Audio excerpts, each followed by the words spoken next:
The 10 Commandments of being a successful tech professional. We are on Commandments 6 through 10. In the last session, we did Commandments 1 through 5.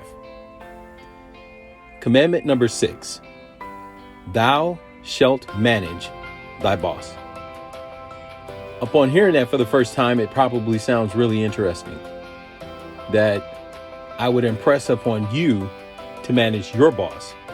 When you would think to yourself, wait, my boss is here to manage me. Well, that's true, but you're also there to manage your boss. When I was first introduced to this idea, I was in a very tough situation where I was missing some key parts to my performance. And I went to a director because I was interested in what a senior director was thinking. And I had been corrected by the same senior director, even though he complimented me and said, you have business acumen, you have the ability to manage projects, plus you're an engineer. You are the future. In the future, tech professionals are going to be just like you. I didn't really understand what he meant at the time because I didn't understand AI and automation and all the things that have transpired since, because this happened about 15 years ago.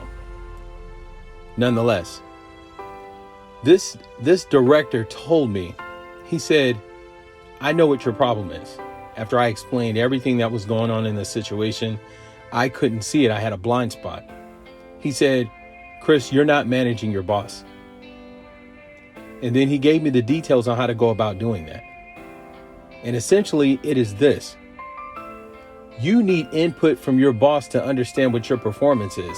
And the only way for you to get that input is either wait a whole year to get an evaluation, wait for any mix-ups or mishaps that happen during projects or in a meeting, or you can take the initiative and simply ask your boss, do I have any blind spots? Is there something I'm missing? Things of that nature. If you can ask questions like that, then you can manage your boss very successfully, because essentially when you're managing your boss, you are managing his perspective of your performance.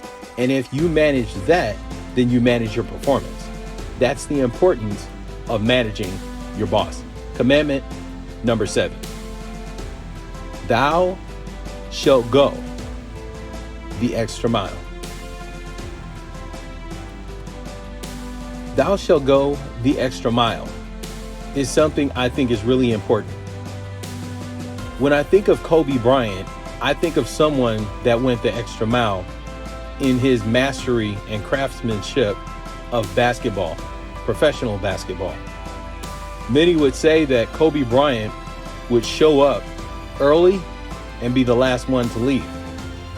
I remember one of the players stating that he came in to work out with Kobe Bryant, but before he came in there, Kobe Bryant was already there. And then after he had got done working out, Kobe Bryant was still working out. And he had already done a complete workout before that person came in. That professional asked Kobe Bryant, why did he stay so late?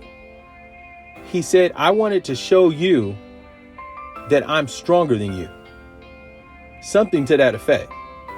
Nonetheless, I thought it was really important that you understand going the extra mile separates you from the good and the great, because going the extra mile positions you to be great.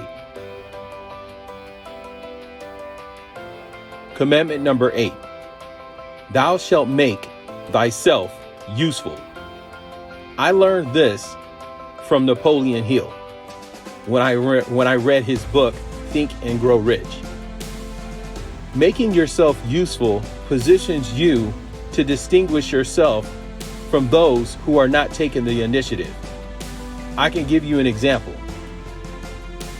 I work for a very large defense company, and my project did not start. So I proceeded to take in the trash out. And I tell people that I was the highest paid trash man in the world that day, simply because I wanted to make myself useful. I remember one of the coworkers asking me, "Why are you doing such a menial job?" I told them because I was hired to work. And since the project hadn't started, I'm going to find some work to do.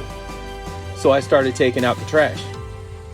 You see, because to me, there is no task too big or too small to accomplish when you're making yourself useful to others.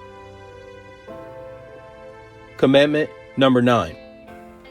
Thou shalt be the team member that you want your team member to be. If anyone can catch on, this is the golden rule. This is the rule in which you say and believe and practice that you desire to treat others like you want to be treated. If you have this ideal view of what you think a coworker is like or should be like, why don't you become that ideal coworker? Because as you are suffering with the weaknesses of others because of your strengths, do understand that there are people who are suffering your weaknesses due to their strengths. Because of that, you have a mix of professionals who both have strengths and weaknesses. And if you're a cooperative, that's how team works, because that's teamwork. Essentially, teamwork is not competing unhealthily, but complementing. Meaning, if you see a weakness of a team member and you have a strength, assist the team member with your strength to overcome their weakness. And you would be surprised. You may be in a situation where someone sees your weakness and they have a strength and come alongside you and help you. That happened to me when I first started working with load balancers. Load balancers are essentially devices that balance the traffic load between, let's say, web applications. I remember going into the office of a astute professional who was refined in the craftsmanship of load balancers, and I humbled myself. And I said, "Could you help me with these load balancers? I don't understand what I'm doing." It was my first project working with load balancers, and I literally had taught myself load balancers over the weekend with no sleep, and my project started Monday night, and I still had to go to work.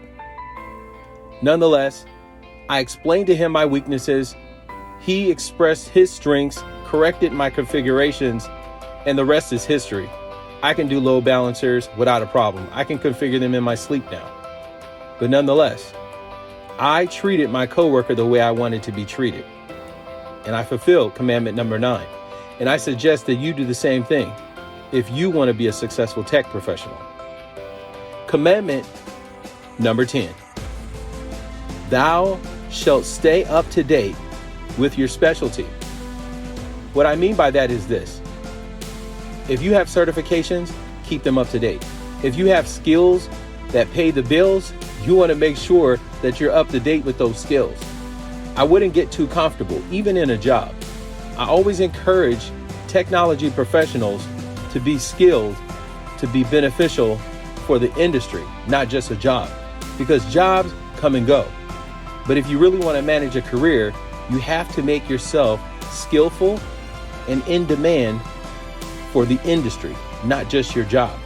Because if that job decides to have a layoff, downsize, or for whatever reason, replace your position or replace you, you always want to have value to the industry so that the industry can keep you afloat and you're not depending upon a job to keep you afloat. I believe in being competent, confident, and competitive and courageous. Those are the 4 C's that I teach at JumpStart IT Academy. Because if you're competent, confident, competitive, and courageous, you'll keep your skills up to date, because that's how you fulfill the 4 C's. This is the completion of the 10 commandments of the successful tech professional. My hope is that you got some gems out of this. My hope is that if you were already familiar with these, it reinforced and made them go right back to the forefront of your mindset so you can start making them a priority. Use these 10 commandments as a lifestyle as a tech professional. and you'll be surprised. Your career will shine bright, just like a light. And that's the expectation. It'll allow you to distinguish yourself from other professionals. You won't be considered common. You will be considered uncommon. You will not be dispensable. You will make yourself indispensable.